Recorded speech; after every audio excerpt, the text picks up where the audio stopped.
الحمدللہ رب العالمین والعاقبۃ للمتقین والصلاة والسلام علی اشرف الانبیاء والمرسلین اما بعد فاعوذ باللہ من الشیطان الرجیم بسم اللہ الرحمن الرحیم لقد کان لکم فی رسول اللہ اسوۃ حسنہ صدق اللہ العظیم۔ ناظرین کرام السلام علیکم ورحمۃ اللہ وبرکاتہ۔ پروگرام جستجو میں دل کی اتھاہ گہرائیوں سے میں آپ میں سے ہر ایک کو خوش آمدید کہتا ہوں۔ امید کرتا ہوں آپ تمام احباب بخیر و عافیت ہوں گے، اور یہ دعا کرتا ہوں کہ اللہ کریم آج کی رات اور آنے والے دن کے ہر طرح کے شر سے آپ میں سے ہر ایک کی حفاظت فرمائے، اور اللہ کریم آج کی رات اور آنے والے دن کی ہر طرح کی خیر و برکت سے ہم سب کو حصہ نصیب فرمائے۔ جو زندگی گزر چکی اس میں ہونے والی خطاؤں کو اللہ رب العزت معاف فرمائے، اور آئندہ آنے والی زندگی کو اللہ رب العزت ہر طرح کی بیماریوں، پریشانیوں، سکونیوں سے بچاتے ہوئے خیر و عافیت، صحت، تندرستی، سلامتی، امن و امان، اپنی محبت اور انسانیت کی منفعت والا بنائے۔ ناظرین کرام، آپ تمام احباب اور بلکہ آپ میں سے اکثر اس واقعے سے آگاہ ہوں گے جو ابھی سیالکوٹ کے اندر پیش آیا۔ انتہائی افسوسناک واقعہ ہے، اور اس کی جتنی بھی مذمت کی جائے اتنا کم ہے۔ پروگرام کے اگلے حصے میں ہم اس حوالے سے جو دینی تعلیمات ہیں وہ بھی آپ کے سامنے رکھیں گے، لیکن چونکہ ایک تسلسل کے ساتھ ہم نبی کریم صلی اللہ علیہ وسلم کی سیرت طیبہ پہ گفتگو کر رہے ہیں، تو اسی سلسلے کو اس پہلے سیگمنٹ کے اندر انشاءاللہ ہم کنٹینیو رکھیں گے، اور پھر اگلے حصے میں اس دوسرے حوالے سے بھی جو دینی تعلیمات ہیں وہ بھی آپ کے سامنے انشاءاللہ رکھنے کی کوشش کریں گے۔ نبی کریم صلی اللہ علیہ وسلم کی سیرت طیبہ کو ہم تفصیلاً بیان کر رہے ہیں۔ آپ کی ولادت سے قبل کے حالات پہ بیان ہوئے، اور پھر ولادت کے وقت بھی جزیرہ عرب اور دیگر مختلف اس وقت کے ممالک کی جو سچویشن تھی وہ بھی آپ کے سامنے رکھی، اور پھر یہ سلسلہ چلتے چلتے ہم نبی کریم صلی اللہ علیہ وسلم کے اعلان نبوت کے 10ویں سال پہ پہنچے تھے، جسے پھر عام الحزن کہا جاتا ہے، کیونکہ اس کے اندر جناب سیدتنا خدیجہ الکبریٰ رضی اللہ تعالی عنہا اور جناب ابو طالب کا انتقال ہوا تھا، جس کی وجہ سے اسے عام الحزن کہا جاتا ہے۔ اور اس کے بعد پھر سفر معراج کے حوالے سے بھی ہم نے گفتگو کی، تو یہ مختلف واقعات آپ کے سامنے بیان کیے گئے۔ اس تمام سفر کے دوران نبی کریم صلی اللہ علیہ وسلم لوگوں کو اللہ رب العزت کی طرف اسی طرح بلاتے چلے جا رہے تھے، اور آپ لوگوں کو رب تعالیٰ کی طرف بلانے کا کوئی موقع ہاتھ سے نہ جانے دیتے تھے، جبکہ دوسری طرف مشرکین مکہ تمام تر کوششیں صرف کیے ہوئے تھے کہ جیسے بھی کوئی ممکن ہو اس سفر کو، اس دین اسلام کے پیغام کو عام ہونے سے روکا جا سکے۔ وہ اپنی تمام تر کوششوں میں مصروف تھے، اور نبی کریم صلی اللہ علیہ وسلم رب تعالیٰ کا پیغام پہنچانے کے لیے کوئی بھی موقع ہاتھ سے نہ جانے دیتے۔ چنانچہ خاص طور پر چونکہ یہاں مکہ کے اندر تو یہ بات سننے کے لیے تیار نہ تھے، آپ طائف تشریف لے کے وہاں پر بھی آپ کو مشکلات کا سامنا کرنا پڑا، تو یہاں جب مختلف قافلے آتے حج کے موقع پہ مکہ مکرمہ کے اندر، اور مینا میں مختلف خیمے لگتے، اور نبی کریم صلی اللہ علیہ وسلم اس ایک خیمے کے پاس تشریف لے جاتے، اور وہاں پہ اس خیمے کے اندر موجود لوگوں کو اللہ رب العزت کی طرف بلایا کرتے تھے۔ ایسے ہی حج کے موقع پر نبی کریم صلی اللہ علیہ وسلم ایک خیمہ کے پاس تشریف لے گئے کہ جس کے اندر یثرب سے آئے ہوئے قبیلہ خزرج کے کچھ لوگ موجود تھے۔ نبی کریم صلی اللہ علیہ وسلم نے ان سے حال احوال دریافت فرمائے، اور پھر انہیں رب تعالیٰ کی طرف بلایا، انہیں بتایا کہ اللہ رب العزت نے مجھے رسول بنا کے بھیجا ہے۔ ان کے سامنے دنیا کی حقیقت رکھی، آخرت کے حوالے سے تعلیمات الہی ان کے سامنے رکھی، تو وہ لوگ دلچسپی کا اظہار کرنے لگے، آپس میں ایک دوسرے سے کہنے لگے کہ تمہیں معلوم ہے کہ یہود نبی آخر الزمان کا تذکرہ کرتے ہیں، اور ان کی علامات، ان کی نشانیوں کا ذکر کرتے ہوئے بتاتے ہیں کہ یہی ان کا زمانہ ہے، یہی ان کا وقت ہے، وہ ظاہر ہونے والے ہیں، تشریف لانے والے ہیں۔ تو ہمیں یوں محسوس ہوتا ہے کہ یہی وہ اللہ کے نبی ہیں جن کا وہ تذکرہ کرتے ہیں، کیونکہ خود یہ قبیلہ خزرج کے لوگ یہ مشرکین میں شمال ہوتے تھے، لیکن چونکہ یثرب کے اندر بہت سارے یہودی قبائل آباد تھے، تو ان کا ان کے ساتھ میل جول تھا، روابط تھے، تو انہوں نے کہا کہ یہ محسوس ہوتا ہے کہ وہ جس نبی کا تذکرہ وہ اپنی کتابوں کی روشنی میں کرتے ہیں، یہ وہی نبی ہیں، تو کیوں نہ ہم یہودیوں سے سبقت لیتے ہوئے، ان سے پہل کرتے ہوئے ان پر ایمان لے آئیں، اور ان سے آگے اس معاملے کے اندر نکل جائیں۔ تو وہ نبی کریم صلی اللہ علیہ وسلم کی رسالت کی گواہی دیتے ہوئے انہوں نے اسلام کو قبول کر لیا۔ نبی کریم صلی اللہ علیہ وسلم جس بھی خیمے کے پاس تشریف لے جاتے، آپ انہیں جا کر یہ پیغام دیتے، لیکن آپ جب وہ پیغام دے کے آگے تشریف لے جاتے تو پیچھے سے ایک شخص آتا اور آ کر ان لوگوں سے کہتا، ہاذا ابن عم اخی، کہ یہ میرے ہادہ ابن عمی، یہ میرے چچا زاد بھتیجا ہے، میرا چچا اور میرا بھتیجا ہے، اور یہ لوگوں کو بلاتا ہے، تمہیں بلاتا ہے کہ تم لات و عزیٰ سے ہٹ کر تم جو اس کا اپنا کو خدا ہے ان کی عبادت کرو، اور یہ تمہیں آباء و اجداد کے راستے پہ چلنے سے روکتا ہے۔ تو میں تمہیں یہی مشورہ دوں گا کہ یہ اس کی اطاعت کر کے تم اپنے آباء و اجداد کے راستے سے ہٹ کر اپنا نقصان کرو گے، اس کی باتوں کو بالکل نہیں سننا اور اس کی طرف قطعاً توجہ نہیں دینی۔ یہ ہر سال تقریباً یہی معاملہ ہوتا، کبھی آپ کو ساحر کہا جاتا، کبھی مختلف طریقوں کے ساتھ آپ کو پکارا جاتا، لیکن نبی کریم صلی اللہ علیہ وسلم وہاں پہ رکتے نہیں تھے۔ یہ نہیں کہ اب وہ آیا ہے، اور وہ اکثر و بیشتر یہ ابو لہب ہوتا یا کچھ دیگر بھی لوگ اس طرح کے ہوتے جو یہ آوازیں کس رہے ہوتے، تو نبی کریم صلی اللہ علیہ وسلم وہاں پہ کھڑے ہو کے یہ صفائی نہ پیش کیا کرتے۔ کہیں پر بھی آپ کو نہیں ملے گا کہ نبی کریم صلی اللہ علیہ وسلم نے وہاں پہ کھڑے ہو کر ان قبائل کے سامنے یہ رکھا ہو کہ ان کو کوئی غلط فہمی ہوئی ہے، یہ غلط کہہ رہے ہیں، بلکہ جو اللہ تعالیٰ کی اس حوالے سے آیات مبارکہ نازل ہوئیں وہ تو آپ پڑھ کے سنا دیا کرتے، لیکن اس کی مزید تفصیل وہاں پہ کرنا، اپنے صفائی پیش کرنا اور ان لوگوں کو قائل کرنے کی کوشش کرنا کہ یہ غلط کہہ رہے ہیں، آپ نے کبھی بھی اس طرح کی کوئی کوشش نہیں فرمائی۔ کیونکہ جب آپ اپنے مشن پہ کام کر رہے ہوتے ہیں اور جو لوگ آپ کے لیے رکاوٹ پیدا کرنے کی کوشش کرتے ہیں، جب آپ ان کو روکنے کے بدلے ان کی اس رکاوٹیں کھڑے کرنے کے جواب کے اندر ان کو مختلف طریقے سے روکنا چاہتے ہیں، ان کا جواب دینا چاہتے ہیں، تو آپ کی توانائیاں بٹ جاتی ہیں۔ آپ بجائے اس کے کہ اپنے مشن پہ فوکس رکھ سکیں، آپ اس دوسری طرف اپنی توانائیاں صرف کرنا شروع کر دیتے ہیں، جس سے مشن کو نقصان ہوتا ہے، فائدہ زیادہ نہیں ہوا کرتا۔ اور اکثر و بیشتر یہی ہوتا ہے، ہمارے یہاں آج بھی بہت سارے لوگ، وہ ان کا کاروبار ہو، بزنس ہو، یا اسی طرح سے جو دینی تنظیمات ہیں ان کے اندر بھی یہی ہوتا ہے کہ وہ بجائے اس کے کہ اپنے مشن پر فوکس رہیں، وہ دوسروں پہ تنقید کرنا، اور جو بھی ان کی بات نہ مانے یا ان کی ذرا بھی مخالفت کرے وہ اس کو دین سے خارج کرنا اور اس کو دین کے اندر کم فہم شمار کرنا، اور اس طرح کے مختلف الزامات کے جواب دینے کے لیے کتابچے لکھنا اور لیکچرز دینا، اس کام میں پڑھ کر وہ اپنی منزل سے دور ہوتے چلے جاتے ہیں۔ لیکن آقا کریم صلی اللہ علیہ وسلم نے یہ کچھ بھی نہیں کیا، آپ اپنا پیغام سناتے اور اللہ رب العزت جن جن کے دلوں کو مائل فرماتا وہ اس آپ کے پیغام کو قبول کرتے چلے جاتے تھے۔ تو اب قبیلہ خزرج کے یہ لوگ، انہوں نے اسلام قبول کیا اور بڑی خاموشی کے ساتھ یہ وہاں سے واپس چلے گئے۔ اگلے سال پھر 12 مزید لوگ آئے اور انہوں نے آ کر یہیں وادی منا کے اندر نبی کریم صلی اللہ علیہ وسلم کے دست اقدس پہ بیعت کی۔ اس بیعت کو بیعت النساء بھی کہا جاتا ہے، کہ عورتوں کی بیعت، یعنی کیونکہ عمومی طور پہ اس وقت بیعت جب ہوتی تھی تو اس کے اندر مرنے مارنے کے معاہدے ہوتے تھے کہ ہم اس مشن کے لیے، اس مقصد کے لیے جان دے دیں گے، مر جائیں گے یا مار دیں گے، اس طرح کے معاہدے ہوتے تھے، اس طرح کی بیعت ہوا کرتی تھی۔ لیکن اس بیعت کے اندر مرنے مارنے کی، قتل و غارت کی، جنگ و جدال کی کوئی بات نہیں تھی، بلکہ ساری بات یہ تھی کہ بایعوا النبی صلی اللہ علیہ وسلم اللہ یشرکوا باللہ شیئا۔ انہوں نے نبی کریم صلی اللہ علیہ وسلم سے اس بات پہ بیعت کی تھی کہ وہ اللہ کے سوا کسی اور کا سجدہ نہیں کریں گے، اللہ کے ساتھ کسی اور کو شریک نہیں ٹھہرائیں گے، وہ جھوٹ نہیں بولیں گے، وہ چوری نہیں کریں گے، وہ قتل و غارت نہیں کریں گے، اور وہ نبی کریم صلی اللہ علیہ وسلم کی نافرمانی نہیں کریں گے۔ ان بنیادی اصولوں پر نبی کریم صلی اللہ علیہ وسلم نے ان سے بیعت لی، اور حضرت مصعب بن عمیر رضی اللہ تعالی عنہ کو اپنا سفیر مقرر فرما کر ان کے ساتھ روانہ کر دیا کہ آپ وہاں پہ جا کے ان کو مزید دین سکھائیں بھی، اور دین کے اس پیغام کو یثرب کے اندر عام کرنے کے لیے اپنی تمام تر توانائیاں صرف کرنا شروع کر دیں۔ حضرت مصعب بن عمیر رضی اللہ تعالی عنہ وہ نوجوان تھا کہ جو گویا سونے کا نوالا، سونے کا چمچہ منہ میں لے کے پیدا ہوا تھا، لیکن جب آپ نے اسلام قبول کیا،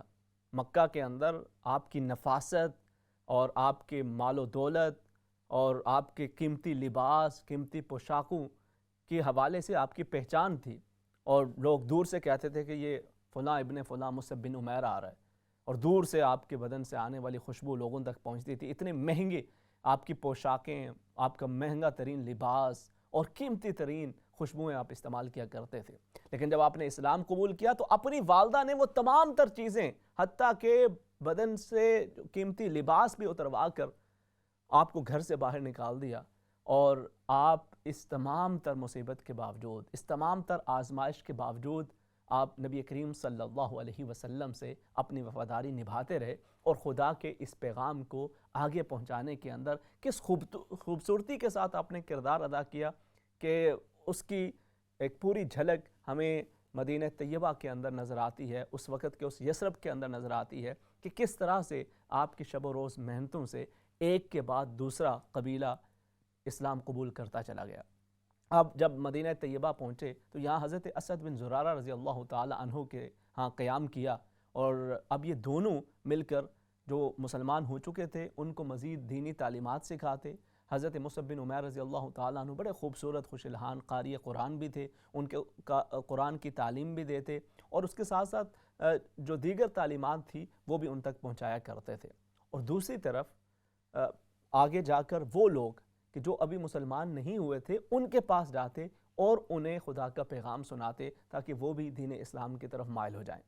تو یہ شب و روز یہ دونوں یہ کوششیں کر رہے تھے کہ ایک روز ایک جگہ پہ موجود تھے، لوگوں کو اللہ رب العزت کی طرف بلا رہے تھے کہ اتنے میں حضرت اسید بن حضیر رضی اللہ تعالی عنہ اور حضرت سعد رضی اللہ تعالی عنہ وہاں پہ تشریف لے آتے ہیں، اور یہ دونوں اپنا قبیلے کے اندر ایک احترام رکھتے ہیں۔ حضرت سعد رضی اللہ تعالی عنہ سردار ہیں اپنے قبیلے کے، تو ان دونوں نے آ کر انہیں کہا کہ یہ تم کیا کر رہے ہو یہاں پہ، ہمارے نوجوانوں کو بیوقوف بنا رہے ہو اور انہیں اپنے آباء و اجداد کے دین سے ہٹا رہے ہو، یہ کر رہے ہو وہ کر رہے ہو، بہت ساری باتیں انہیں سنائی۔ تو حضرت اسد بن زرارہ رضی اللہ تعالیٰ عنہ نے کہا کہ آپ انتہائی محترم ہیں، اپنے قبیلے کے سردار ہیں، انتہائی سمجھدار انسان ہیں، آپ تشریف رکھیں، ہم آپ کو وہ پیغام سناتے ہیں جو اللہ کے نبی لے کر آئے ہیں، اگر آپ سمجھیں کہ وہ برحق ہے تو آپ قبول کر لیجئے، آپ تصدیق کر لیجئے، اور اگر آپ سمجھیں کہ یہ ایسا نہیں ہے تو آپ کم سے کم یہ ہے کہ ہماری بات سن تو لیں گے، پھر آپ کو بھی اندازہ ہو جائے گا کہ ہم صحیح کر رہے ہیں یا غلط کر رہے ہیں۔ تو انہوں نے کہا ٹھیک ہے، بتاؤ کیا کہنا چاہتے ہو۔ تو اب حضرت اسد بن زرارہ رضی اللہ تعالی عنہ نے نبی کریم صلی اللہ علیہ وسلم کی تعلیمات ان کے سامنے رکھیں، اللہ کی وحدانیت کا تذکرہ کیا کہ اللہ کے نبی ہمیں یہ بتاتے ہیں کہ مختلف اپنے ہاتھوں سے تراشے ہوئے بتوں کے سامنے سجدہ ریز ہونے سے بہتر ہے کہ فقط وحدہ لا شریک کے سامنے سجدہ ریز ہو، وہ اسی سے دست دعا دراز کرو، اسی سے اپنی مرادیں مانگو، اسی کے سامنے آنسو بہاؤ، اسی کے سامنے سر جھکاؤ۔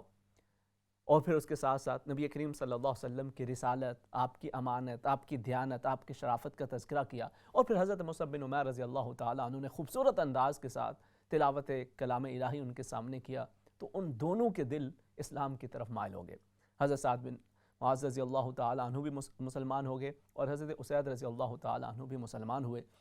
اب حضرت سعد اپنے قبیلے کی طرف جاتے ہیں کیونکہ یہ اپنے قبیلے کے سردار بھی تھے اور بڑے حد دل عزیز شخصیت تھے، تو یہ اپنے قبیلے کے پاس گئے اور انہوں نے جا کے کہا یا بنی عبد الاشہل، یہ بتاؤ کہ تمہارا میرے ہاں میرے لیے تمہارے دلوں میں کیا احترام ہے، کیا مقام ہے، تمہاری نظروں میں میری کیا اہمیت ہے۔ تو انہوں نے کہا اب ہم سب سے زیادہ سمجھدار بھی ہیں، آپ انتہائی لوگوں کے لیے احترام کے قابل بھی ہیں اور صاحب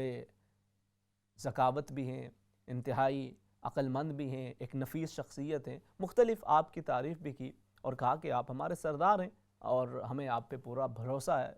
تو حضرت سعد رضی اللہ تعالیٰ عنہ نے فرمایا کہ اگر ایسی بات ہے تو سنو، آج کے بعد میں قبیلے کے اس شخص سے کوئی بھی بات نہیں کروں گا جو اس دین کو قبول نہ کر لے۔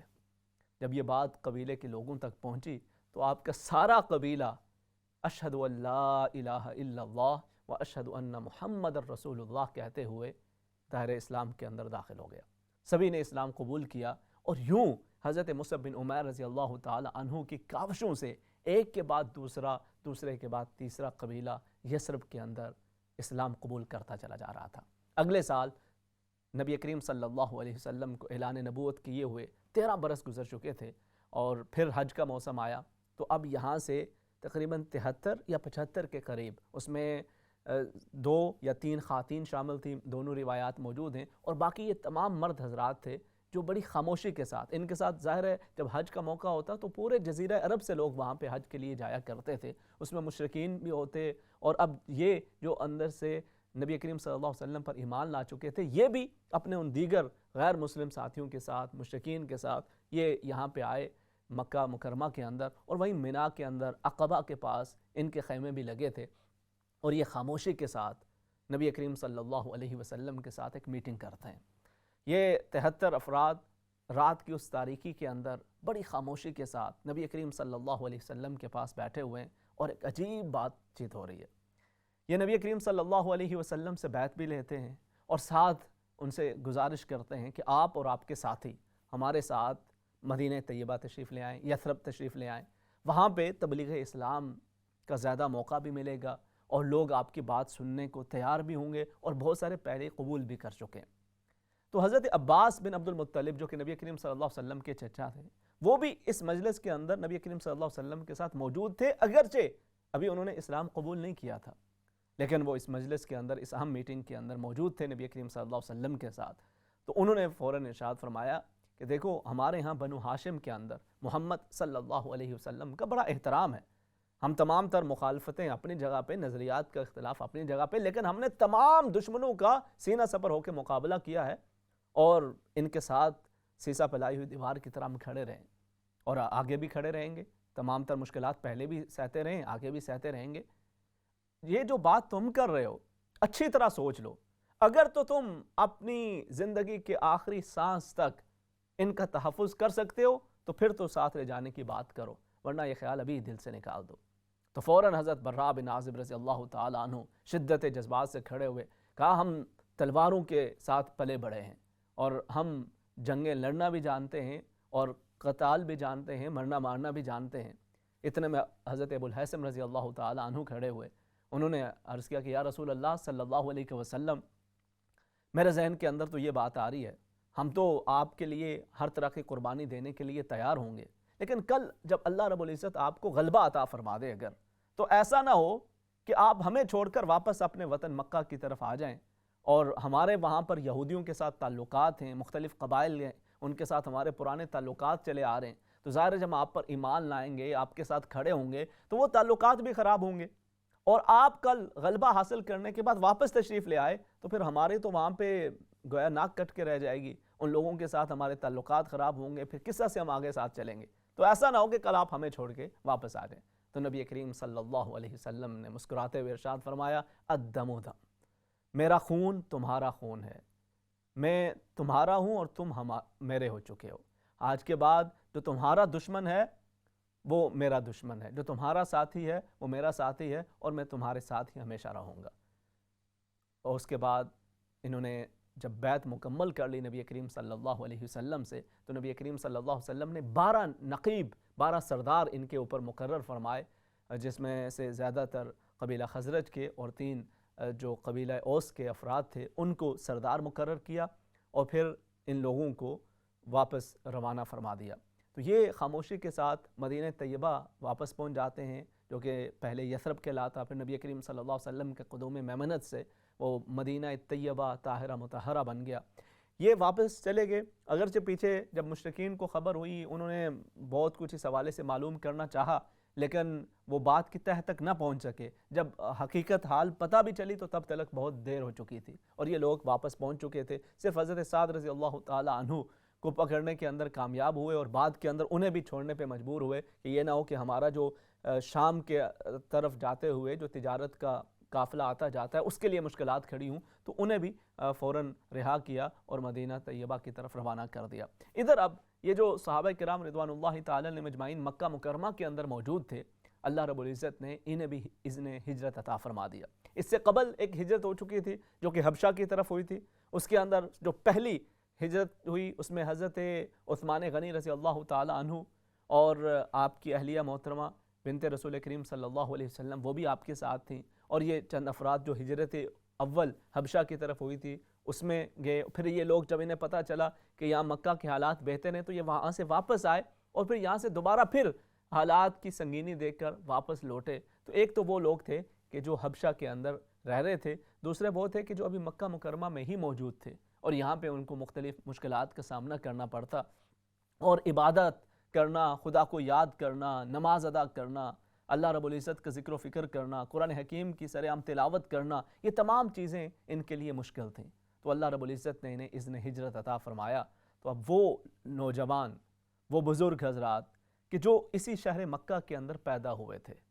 جن کے کام کاج، کاروبار، رشتے، تعلقات سبھی یہاں پر تھے، یہ اب اپنے والدین کو، کہیں ان میں سے اپنے والدین کو، کہیں بہن بھائیوں کو، کہیں اپنے کاروباروں کو چھوڑ کر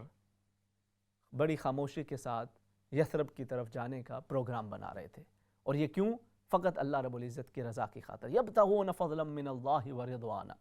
یہ جو ہجرت کا سفر ہوتا ہے یہ آسان نہیں ہوتا۔ ہم یہاں پر